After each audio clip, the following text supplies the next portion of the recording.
وانت عارف معزتك عندي، بس الموضوع ده ليه اصول. يعني ما ينفعش تيجي لوحدك، وكمان ما ينفعش جميلة ما تكونش موجودة ويعني وتبقى موافقة على كل كلمة تقولها. يا حبيبتي انا مش قصدي اعدي الاصول والله خالص.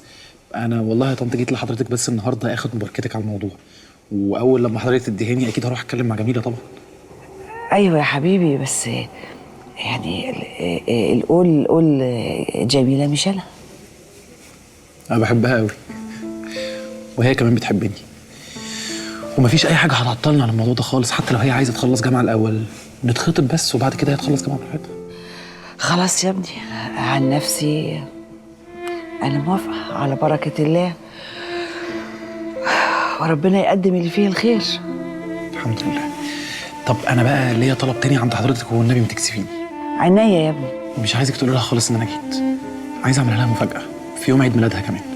هتقدم لها، واول لما اعمل كده وتوافق هاجي اتكلم مع حضرتك على طول. خلاص يا حبيبي، اللي تشوفه صح اعمله.